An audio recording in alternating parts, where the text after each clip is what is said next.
Welcome to Wellness Radio with Dr. Jeanette-Gallagher as your host.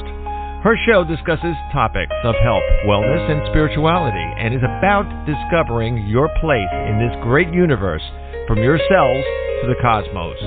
Along with her guest, in casual conversation, she strives to ask the difficult questions that may be holding you back from a vibrant life, and shares new ideas that may inspire you to make a change in your life that you only can see in your dreams. And now, here is Dr. Jeanette-Gallagher. Good evening, everyone, and welcome to Wellness Radio. This is Dr. Jeanette-Gallagher, and it's a pleasure to have you with us here this evening. Tonight, we are going to be talking about the concept of God, of source energy, of the powers that be, of out in the ether, where did everything start? How did we get here? How are we navigating our days? And perhaps how are we finding our truths, our morals, our beliefs are now shifting? Are we going back to ancient times and digging up their philosophies, parables, and stories to bring it into today, to make it important? Because what we have today might no longer be working. Are we running against ourselves and we're saying, what I believed before, it just isn't it for today? How can I find something for today? Perhaps maybe we are running amiss and we're saying, but I want to do that. My beliefs says, oh no, I can't do that. So I run about and find another set of rules and regulations that will quantify, validate, or allow me to do what I want to do in my mind, my thought, my spirits, or perhaps maybe just my imagination. How are we regulating our days? How are we making sense of the world around us? And how are we engaging with others? Because right now in the world, in the year 2023, we seem to be doing a lot of colliding. Not a lot of goodwill, compassion, unconditional love, or caring for each other. So are we perhaps at the precipice point where everything will collide and we will eventually let everything fall away? Or are we coming to a point where we need to start making more sense of our everyday life? Today my guest is Lynne Renoir. Her book is God Interrogated, Reinterpreting the Divine. Lynne and I will be sharing our stories because what we've done is we've gone over our decades of our life and we've said this worked, that didn't work, and we are all seekers. Lynne has shared many of her stories, her adventures, her education, and her seeking exploration to be able to find the answers in stories, philosophies, maybe in books, and maybe also too in her own experiences to be able to find out what the answers are all about and explore this God concept. Lynne, thank you so much for joining us today. It's a pleasure to have you with us. Thank you so much, Dr. Jeanette. I'm really looking forward to speaking with you. I'm so glad to have you with us today, Lynne, because, I myself also have been on this adventure, this journey, as many others have. And I think sometimes we're afraid to speak about it with others because there's so much resistance. There's so much of a clash. People are saying, oh, I don't want to talk about it. They'll shut you down, or you'll feel like you're the outlier.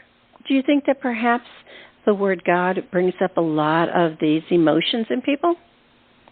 Oh, I'm sure that is the case, particularly when they've had a religious upbringing, as I had. Mm-hmm.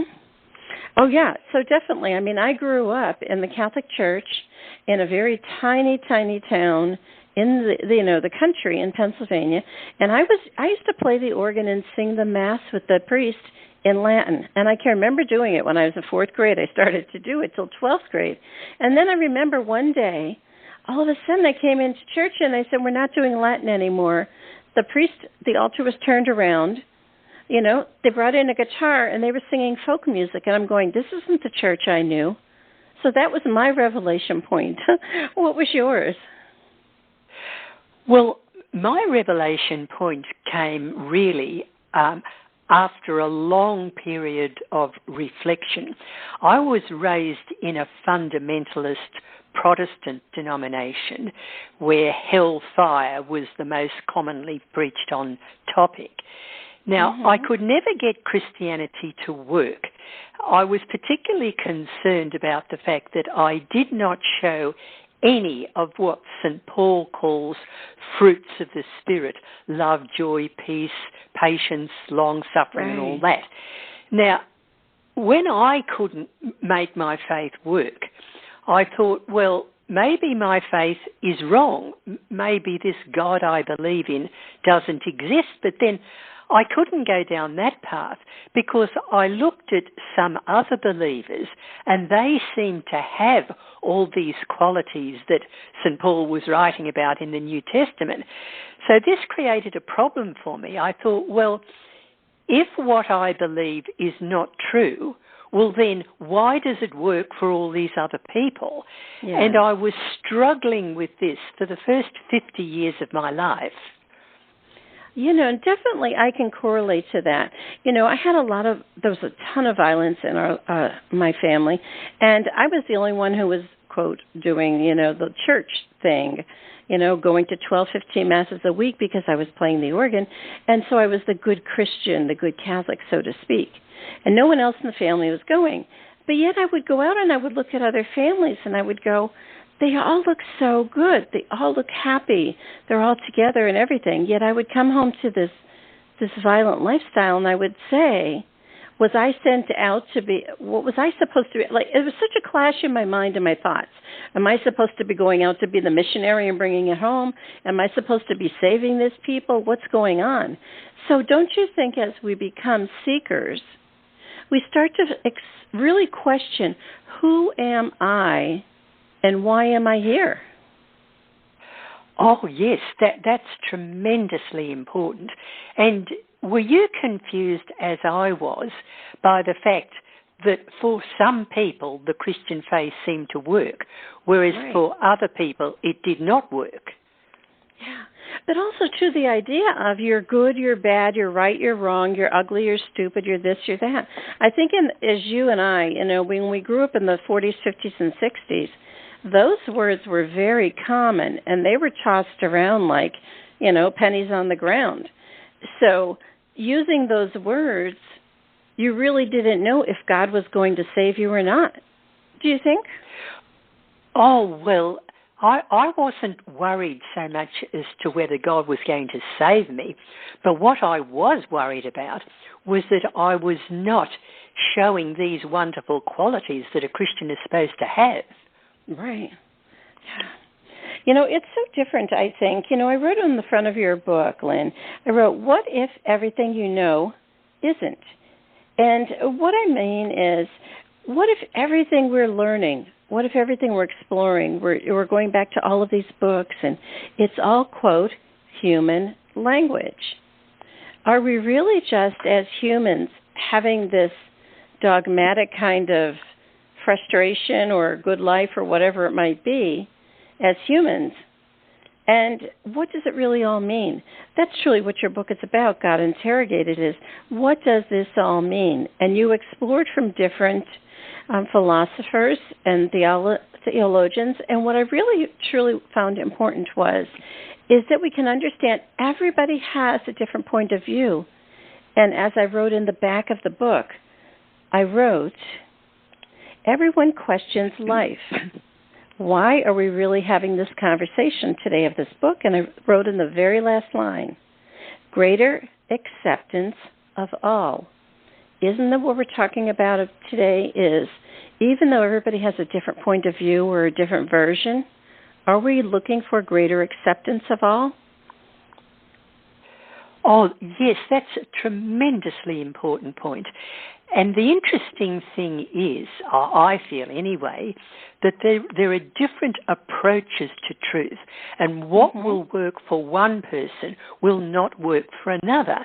Now, the fact that Christianity, in which I no longer believe, the fact that worked for a lot of people I knew, I thought, well, maybe that is one of the paths to truth. But then what was really confusing for me was that I knew a lot of people who had no religious beliefs whatsoever, and yet they were able to show these wonderful qualities. And I thought, well, do you really need to believe in God before you can become the kind of person that you want to be. Right. It's almost like, what book are you following, or who are you following to lead you through your life path? Just as you share in your book, you talk about Judaism, and I wrote right next to it, validate, good enough. Because you talk about, the people who were chosen to bring his light to the world. You're chosen, are you good enough? And then you think about Christianity, and I wrote life of repenting. We think about original sin, and Catholics feel like they always have to have penance. You always have to have penance all the time, And then with Islam, it's more about followers. Do as I say and follow as I do.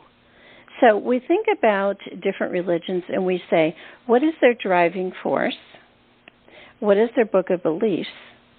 And how can we fit into that for today?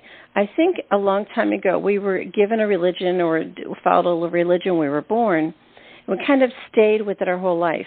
But now in the year 2023, people may have explored many different religions and many different stories of beliefs and come to find their own book of belief, perhaps? Oh, yes, definitely. Yes, I believe that at the basic level of our being, we are all one. We are all one with each other. We're all one with the universe. And the universe will, hopefully, give each one of us the guidance we need to find the particular path that we need to follow. Right. Do you think that the purpose of religion, sometimes people say, is because I almost find it as people are running in fear. What is your fear? Your fear is that if I don't do this, something's going to happen to me. If I don't do this, I'm not going to get into heaven. If I don't do this, something's coming after me. So is potentially religion based upon a fear? Oh, yes, definitely. But I think religion is necessary to enable us to deal with our dark side. Now, we all know that we have a capacity for good and a capacity for evil, and it's what to do about the dark side of us. And various religions offer different alternative ways that we can address our dark side. I always talk about the darkness all the time. I love the darkness. I've seen ghosts. I've known violence and pain. I've been in those slumps and those things you couldn't get out of. And what I truly always have found is that the darkness and those dangerous sides were always places where the greatest gifts had come from, because they were mine to find, they were mine to excavate, and they were mine to really understand and explore. Sometimes I think people take the dark side and they go with fear, and they live in such a life of walled up, pent-in kind of frustration that they can't really actually live, just as you shared in the beginning of the show about why were these people having joy in life and love around us. Well, which do you do? Do you live the whole paradigm of from dark to light, or do you live in one of those little notches along the belt and wall yourself up? Do you think perhaps there's all different points at which we can exist? Yes, I think it's very important for us to accept our dark side, because, as you say, it is the experience of the darkness that leads to the light. And some of the greatest insights we can get are when we look honestly at our dark side and work out what is happening, what is the universe trying to teach me through this really bad experience. Right. Yeah, and what sometimes I've had, I think it's about 10, 15 years ago, I had really transcended, that's not my choice of words now, but at that time it was, transcended the right or wrong, the good or bad, the left or right, all that stuff. And I said, whatever comes along, it is awesome.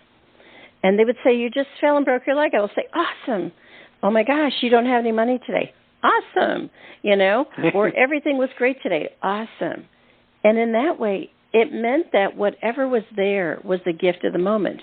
I think sometimes we shortchange ourselves and say we're stuck so far that we aren't living, when really that expansion of exploring in darkness or learning about God or finding our reason or hitting the wall, so to speak, are all gifts given to us by each breath of life.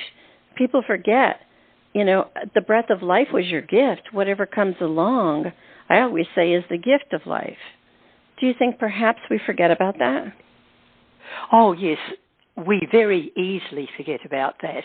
We need to embrace all parts of our being, the darkness and the light, because they're all part of a wonderful purpose to help us grow as human beings. Yeah. Then let's talk for a second about your story where you talk about seeking the divine. And I wrote out on the side of the page, outward living. Someone else did it. So I think sometimes people will say, but I want to be like them. Come tell me how to do it. I want to be a Christian. Tell me how I have to do it. I want to have joy. What does it look like? And step into it. But that's all outward living. Do you think religion is an outward process? All religions, well, I think religions have a different purpose depending on the individual that we are thinking about. Now, for some people, religious experience is life-transforming. It's the most wonderful thing that could have ever happened to them. Whereas for other people, religion, as it was for me, was just meaningless. Yeah. I can remember another event. After I had my divorce, I was getting ready to go, up to receive communion in the Catholic Church. And I'll never forget it. My mother yanked my shirt back down and, threw me back in the pew. And she says, no, you're not good in God's eyes anymore. You can't go up. And I'm thinking, I think that's a book that the priest and the church construed at this later date in whatever year it was. I don't think God doesn't want me to show up, And I think sometimes people will say, when you buy the book of a religion, are you then cast out? And I would wholeheartedly say absolutely not. Just explore deeper within yourself, just as you share in your book. Don't you think that's what you're trying to get across to people? Oh, yes, definitely. Now, if there is a God, I believe there is no way that he, she, whichever way we define God, would ever cast a person aside, because this creator of the universe is a being of love, or so Christianity teaches, and a being of love would never cast anybody aside. But religions play on the fact that we are frightened that we might be cast aside. Yeah, and you see a whole lot of, I'm sure you've seen it, a whole lot of decades of women that stayed in bad relationships. They stayed with a lot of violence. The men, they kind of did what they wanted to do or whatever. And, as I work now with elders at end of life, I find a lot of people very, very fearful of the end of life because they're saying, I did this or I did that, or maybe I didn't listen to God, or maybe God just doesn't want me around anymore. Or, oh my gosh, what's God going to do to me? He might just cut me up and put me to pieces to the side. And I'm going, where is this all coming from? I think your book is a great read, God Interrogated. Well, when you sit down and you read it, you let go of a lot of bondage that's inside of you, some old stories you might have been holding on to. Do you think perhaps that's what we should all be exploring, and how might we do that?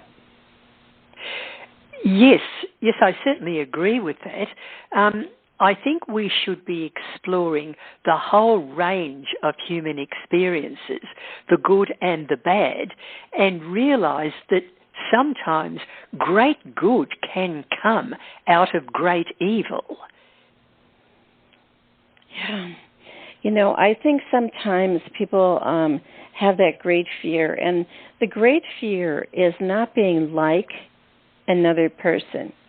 And as I've shared before, I said, you are a soul, a ball of glitter. Your soul is a ball of glitter inside of you. And the human wetsuit is the vehicle that you jumped into when you became a human. And they say, well, they won't like my human or this human this or that. And this vehicle they take on as their own ownership, when it's truly just a vehicle. And when you go to the next life, that vehicle has dissolved. It's finished. It's complete. The story's gone. I think sometimes if we can see what is the distinct contrast of our human experience and our soul spirit essence, that's where a lot of the philosophers were truly trying to decipher out. Is there this dichotomy, this difference? Are they actually together and married for a while in this lifetime? And then when we go on, our soul essence goes on to the next lifetime. This human story doesn't play or transform or keep coming over with us all the time. Maybe? Yes, I certainly believe that we live after death. And after we die, we can look back on our lives and see where we have done good things, where we have done bad things. And I believe that the other side is a place where we can learn tremendously important lessons. I believe that on the other side there will be beings who are there to help us learn all these lessons. Let's talk for a second, Drew, in your book, Lynne. It says, the question of God's existence is sometimes linked to the qualities he is said to possess. Everybody walks around, they say, I want to be God-like. I want to be like him. Because then they feel, quote, validated. And I think anything less than that, they don't feel validated and they don't feel present. They don't feel, this whole thing with social media. You don't like me, what's the matter? You didn't comment, you didn't give me an I heart or whatever, People need that a sense of, do you see me? Do you like me? Do you feel me? Do you love me? Kind of idea. And they're trying to find it from humans. But in essence, is God more important than the humans that we need to be seen by? Well, I think for a lot of people, they crave human love and acceptance, which is a perfectly natural thing to want. But then if they don't get that, or even sometimes when they do, they think that there is something more that they can get, and that is to be loved by God. Yeah, I think, but the love of God, we'll talk about this a little bit further on, but I just want to bring it up here. The love of God, we forget that God is in everyone, but yet they're holding it still outward as God is separate from. Maybe? Oh, yes, I think that is one of the most important insights that we need to have, that God is not a separate being stuck outside the universe somewhere. Yeah. I believe that, as you say, God is within each of us. And it's really important for us to try to find the godlikeness in other people. Yeah, absolutely. Let's talk for a second, Lynne. You wrote in your book Nietzsche regards the shift of focus as the essential error of Christianity, where practices that are life-enhancing are replaced with rituals and dogmas. And isn't that what I had just previously shared, There was a lot of dogma in the church. The priests felt that the congregations were slipping, so they started to put rules on for the current population. Or they started to say, you have to do this, that, or the other. I remember, like I said, what about church? When the Latin church went away and the mystery and the magic of going to church, hearing Latin in the church, the priest being turned around, was flipped around, things shifted. So are we not seeing a lot of shifts in these days? And we're finding that maybe the earthly priests are changing the stories versus sticking to the basics of what God is about? Oh, yes, definitely. I think too often priests focus their attention on what is wrong with us and what we have to do to correct it, whether it's going to confession or attending Mass every day. There are a whole lot of rules that are laid out by the clergy as to how we can become right within ourselves. But that, to me, is misguided thinking. Yeah, absolutely, because what you just said is actually what you wrote on the next page. You wrote, Nietzsche's idea of a different kind of deity changes the focus from a God who sits in judgment upon his creatures, which is what you and I believe religions may have been doing in the past, to one who would validate that which makes us human. So, in essence, if we have darkness and light, if we have good and bad, if we do things right or wrong, that is, quote, the human experience. And we weren't here to live a life of perfection. We're here to feel, see, sense, touch everything that comes along.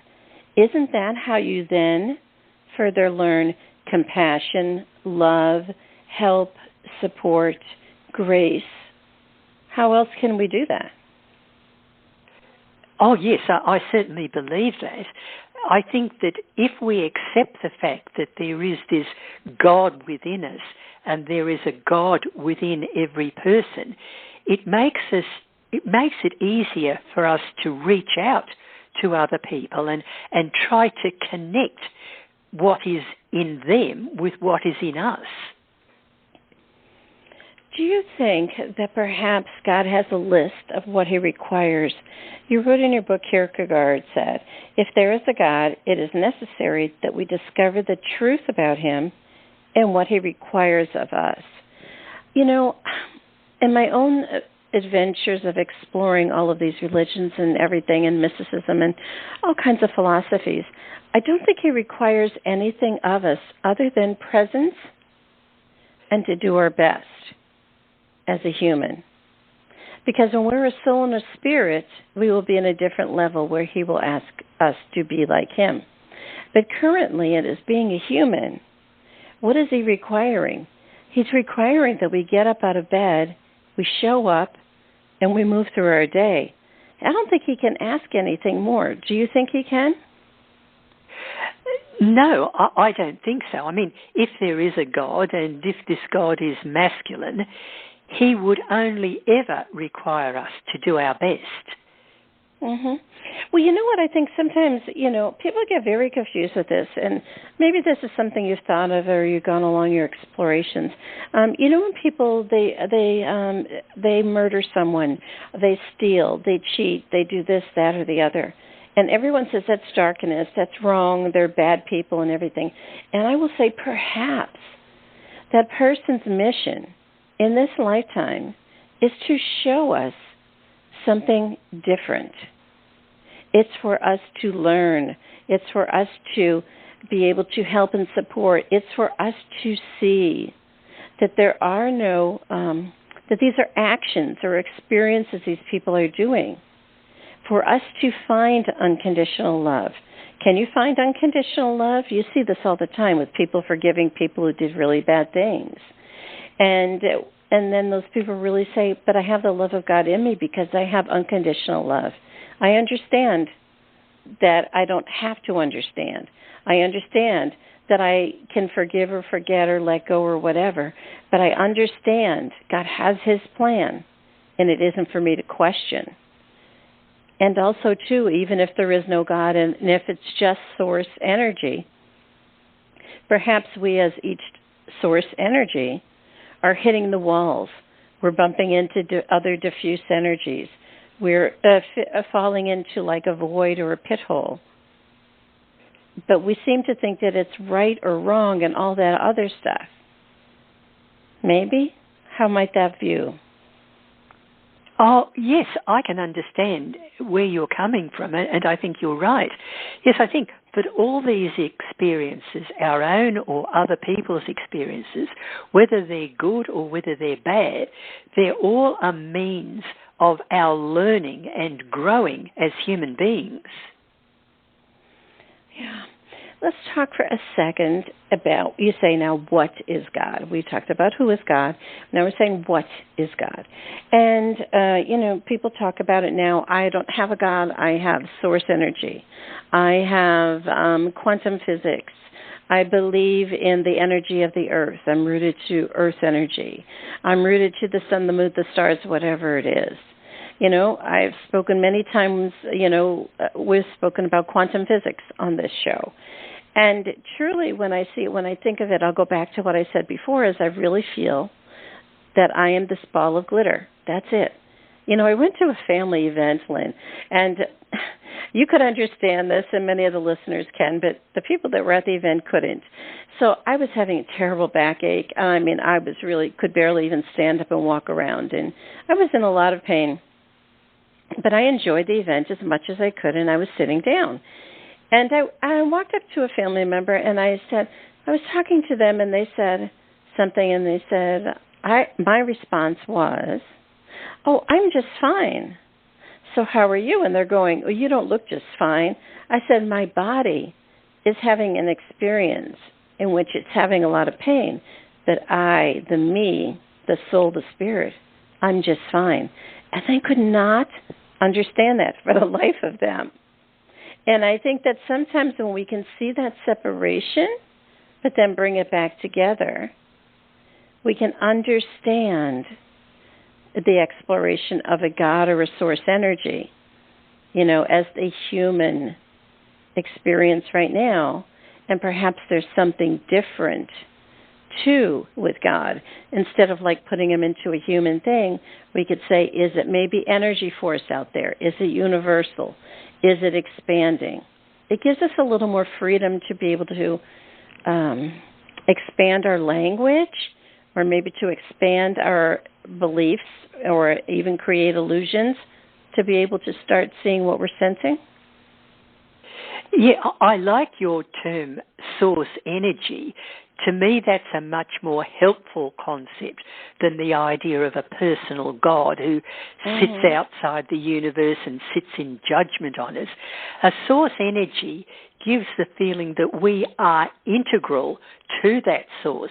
The source is not separate from us, because when we came into the world, the source entered our beings. So we are reflections of that source. Yeah.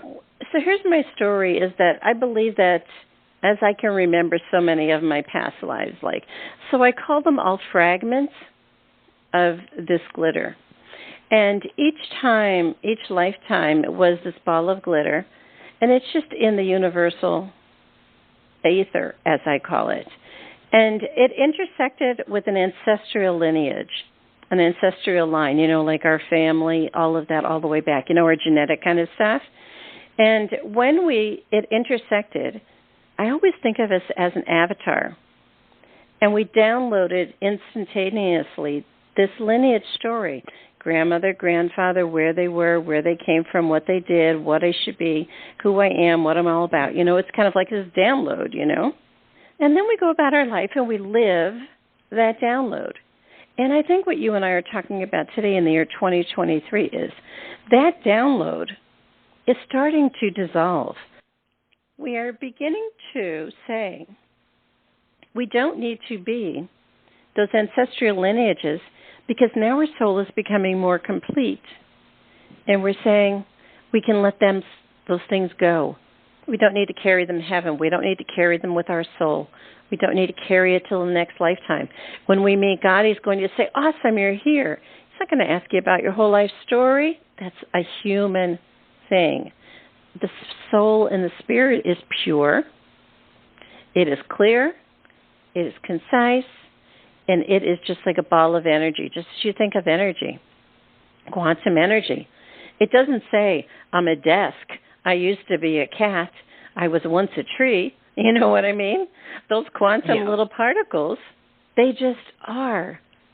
For a split second, a nanosecond, they're just in the ethers.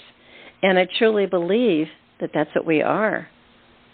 Do you think, in essence, if we can see all of this round table of how humans have evolved, might we see that we are at the end of closing that 360 loop and potentially going to another dimension of time that we will be exploring? I'm not sure about that. I think opinion is divided as to whether humanity as a whole is making some kind of progress. I think in some ways we are. But then when you look at all the terrible things that people are still doing, I'm just wondering if there is as much evil in the world now as ever there was. I know that in some areas we are making progress. We're making progress scientifically and in terms of medical advancement and all that. Mm-hmm. But I wonder whether we as a whole race are actually evolving. And I know a lot of people believe that we are, and we may well be, but I tend to be a bit more of a pessimist about human behaviour. Well, I also, too, think is that if we think about it as 360, there's all realms of versions of light, just as in the universe. You know, if you think about the spectrum of light, there's everything from dark all the way up to light. So everything has an integral part. And when we get to that integral part and it just flips to the next space, that's when we will be, as we say, into our next chapter of our book, so to speak. So I think really what we were asking, I wrote in the back of the book, why are we even questioning about life? Why are we even asking the questions about God or about the universe? Why are people starting to buy telescopes and they're looking at the moon? Why are people starting to say, go out and hug a tree and see if it sings back to you? Do you think that perhaps we might, in some way, be the seekers that are the forerunners of letting people know, I'm thinking something different and you're just now speaking up about it? Oh, yes, I think that each individual person, if they are open to the ultimate truth, whatever that may be, right, can be a means of sharing that truth with other people. Yeah, because I think, let's talk for a second about the word truth. You know, truth is the book, truth is the Bible, truth is whatever it is. Truth is whatever I see with my eyes, truth is whatever I feel. So when we go against the word truth, how can we even define that? How do you define that before, when you were in your religion, or how do you define it now as you've done a lot of your work within your book? Well, for the first 50 years of my life, I tried very hard to believe in God and in his Son, Jesus Christ, who claimed to be the truth and the life.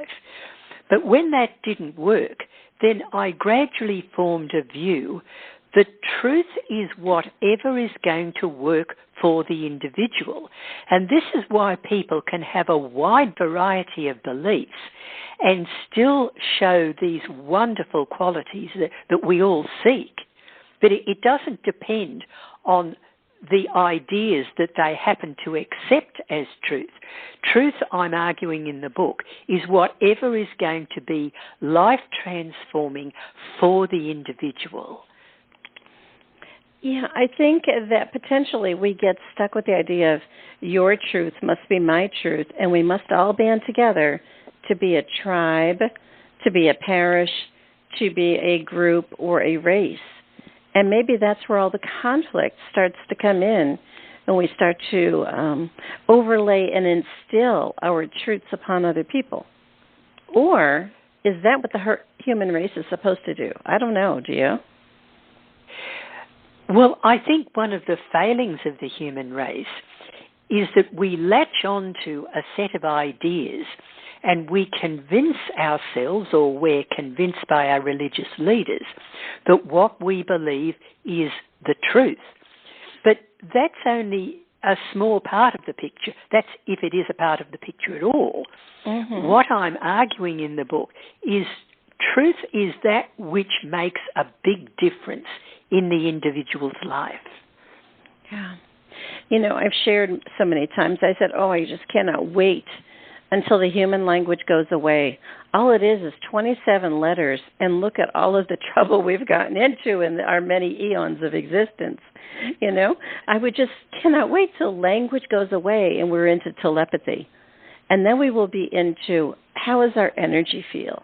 How do we feel from inside? And just as I've shared before, and you talk about in your book too, is that insideness, that potential energy, is the soul or the source energy or whatever you want to call it. If we are then operating from that, might we find that the human adventure is a little bit different than it is today? Well, if enough people were able to gain the insight that you just outlined and to put it into practice, well, the world certainly would be a much better place. But I feel that there will always be some kind of balance between the light and the dark, between the good and the evil. I'm not nearly as optimistic as you and a lot of other people are about the possibility that humanity as a whole is rising to a higher level. Right. You share in your book, you say, in the subquantum view, space in its entirety is formed by the ether. And as I always close out my show, I always say, thank you so much for dancing with us in the ethers today, because I truly find that sometimes perspectives, the way we like to view things, is about inspiration. It's about sharing our very esoteric kind of thoughts, dreams, and what we are feeling, to be able to have others then become seekers. Is that perhaps what you're sharing in your book, its mission, God Interrogated, is to maybe potentially allow other people to become their own seeker? Oh, definitely, yes. That's the message of the book. The truth lies within the individual, and it's a question of going deep within ourselves to find what that truth really is. Yeah, I think sometimes we say, if, people are saying that God, and he has his beliefs and his truths, and if we think of, if we are all part of whatever the God, the light source, the energy source, the universal ether, whatever it is, it all has this sense of it is. In other words, its presence is being. And it doesn't always have a definition. So if we come to that, I think people are starting to find it. Let's use an example, meditation. People in a meditative group, they just sit there in peace and quiet, and they're coming to that place. People doing yoga are coming there, Tai Chi, Qigong, people just stepping out of the rat race, people going out and getting off the grid, so to speak. These are perfect examples of stepping out of and feeding that kind of energetic story that has been the old paradigm. Might it be that we have a chance at creating a new paradigm? Oh, yes, I think meditation is a wonderful thing. I think if we could all meditate, the world would be a much better place. I think in meditation, we can reach that point that the mystics reach, where they realize that everything in the universe is one. We are all integral to the universe. We're integral to each other.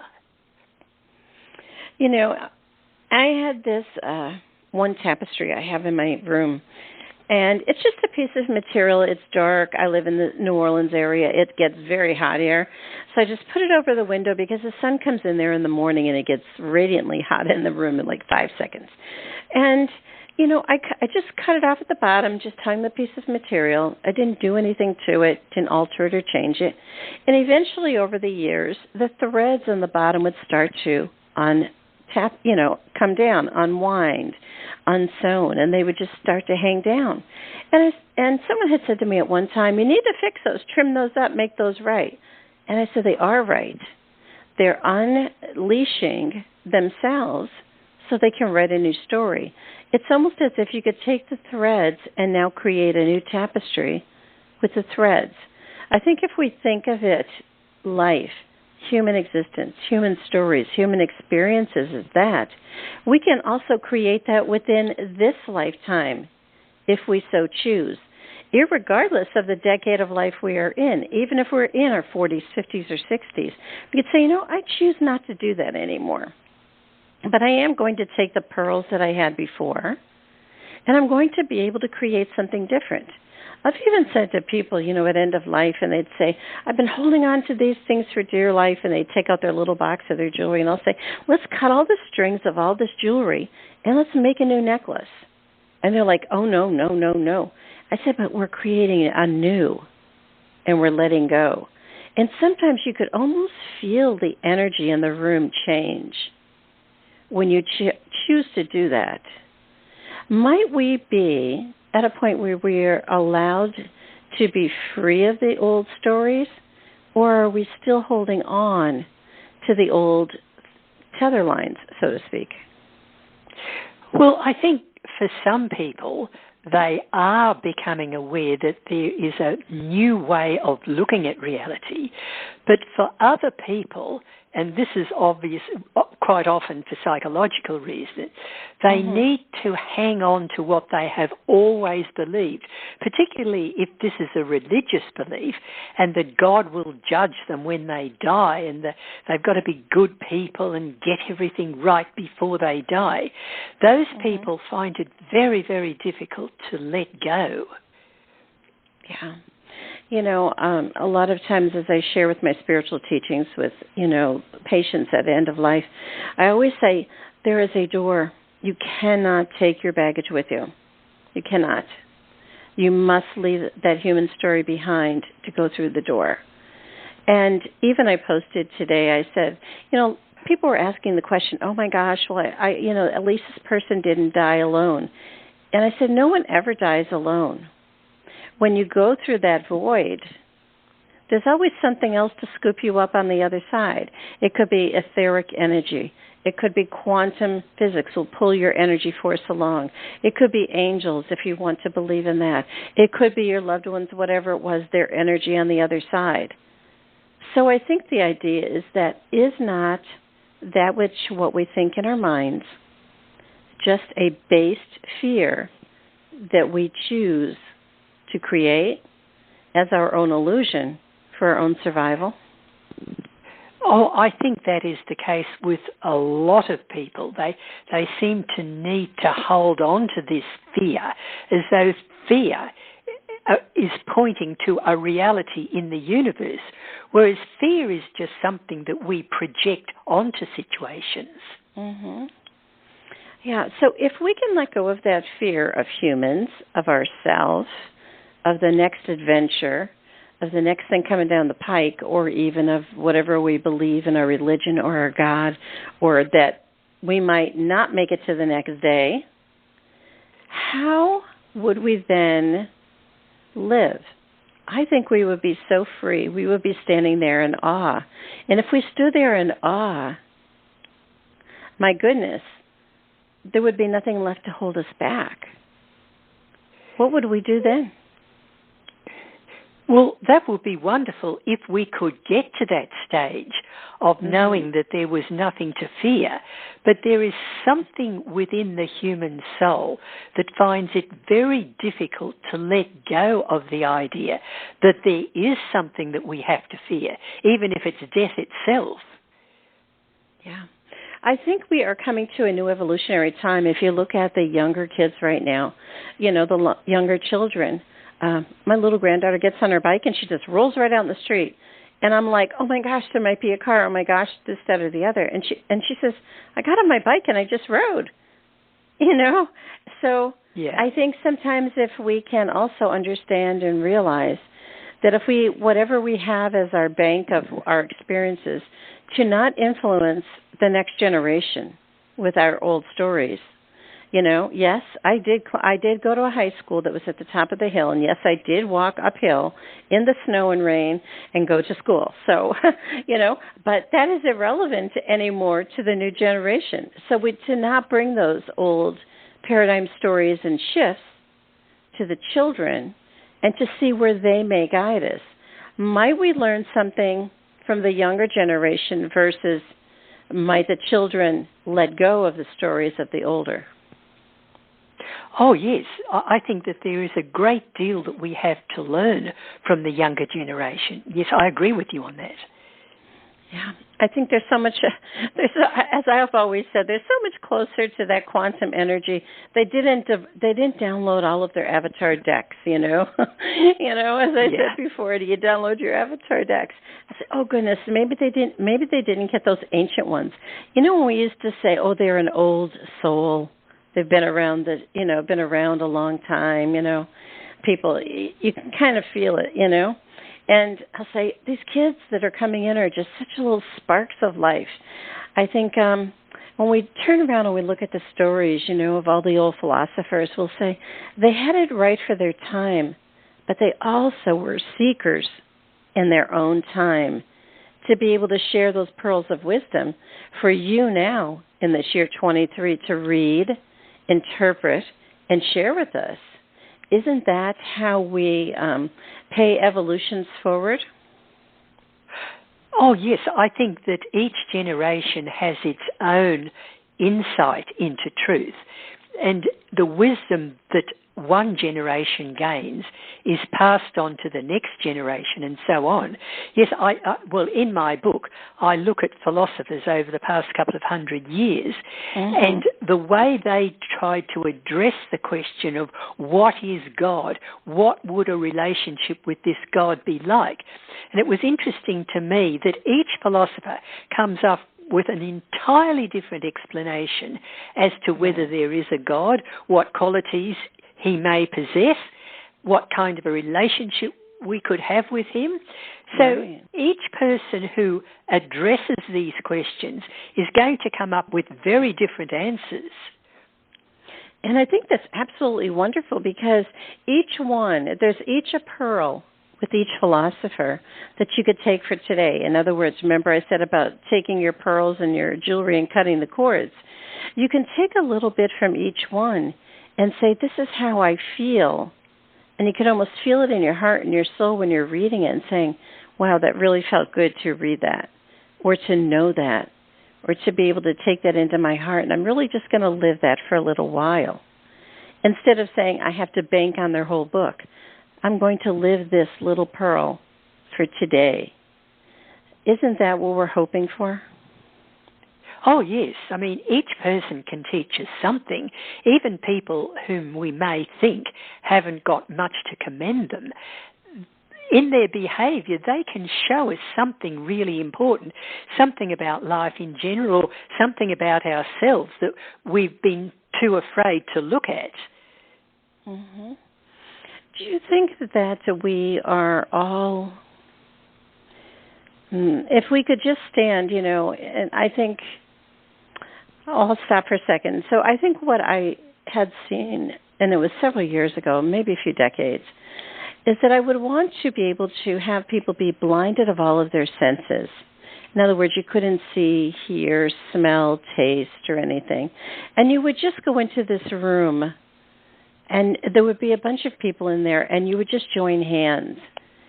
And I would say, devoid of all of your senses, could you just feel the energy of each other? And what would you feel? And I know what you would feel. You would just feel that unconditional love, And I think sometimes if we could have more moments of that to recreate something like that, then perhaps we would say, each person might say, I feel God is this. I feel God is that. I can feel God in the room. I can feel source energy in the room. I can feel us all as one. That's the conversation that we might want to come as, what is our next seeker journey? Maybe? Yes, that's a beautiful picture that you've painted. If we could get rid of all our senses and just feel each other's energy, it would be, as you say, a feeling of unconditional love. That would be wonderful. I think if we've experienced it many times, we just may not have noticed it. Sometimes people will notice it at a wedding. They will notice it at a funeral. They will notice it as a birth or at a death. I know I live here in New Orleans. We are in the shelters or we, maybe an evacuation center or whatever after a hurricane. no one wants to know how much money you have, what kind of a house you have, where you lived, what you lost, what you have, what you don't. Everyone is in the same spot in time. And I think if you could just see that one moment in time and start to really honor that, that's what we are hoping for people. Just start seeing those moments and times and start to repeat them, share them, and inspire others. Just as your book, God Interrogated, there's many pearls of wisdom in here that you could say, how can you repeat this moment for this feeling inside of you? And that's our wish for everyone in closing, perhaps. Yes, that's a wonderful idea. You know, Lynne, it was such a pleasure to have you with us today to share your stories, your expanded knowing, and all of your seeker adventures, because you've done a lot of the work, you've done a lot of the stories, and be able to capture all of what God is about, what energy is about, where this life is going, and why are we actually even here. Can you share with the listeners how to find out more information about your work? That would be wonderful. Well, the book is, and it's available through John Hunt Publishing in England, so people can get the book through John Hunt. And do you have a website? Yes, it's LynneRenoir.com. Very good. Well, Lynne, it was such a pleasure to have you with us today, and I hope that others will be able to visit your website, purchase your book, and be able to help others in our journey, because as we are seekers, we are looking for other seekers to join hands. So I really thank you so much for sharing your words of wisdom with us today. Thank you so much, Dr. Jeanette. It's been wonderful to speak with you. If you'd like to find out more information about Lynne Renoir, again, the book is God Interrogated, Reinterpreting the Divine. Please do click on the link on the bottom of today's show page to go directly to her website for more information. And really, it is about being able to say we are all here for a reason. Let us join our hands together. Let us join this moment together. And we are all here for the purpose of being able to expand our consciousness, provide a path in the awakening, and be able to know there is so much more. Thank you so much for joining us today. This is Dr. Jeanette-Gallagher, and until tomorrow, have a great day. Today we discussed many life-changing concepts. Who do you turn to, and how do you know what is best when faced with a health crisis? Dr. Jeanette is a patient advocate. She listens to the patient, the doctors, and the family, clarifies the health issues and concerns, then helps the patient make the best choices going forward. If you would like help implementing change into your life and health, we can talk and see where you are stuck and how to improve the quality of your life. Check the link on the bottom of today's show page or visit dr.jeanette-gallagher.com to schedule a phone appointment today.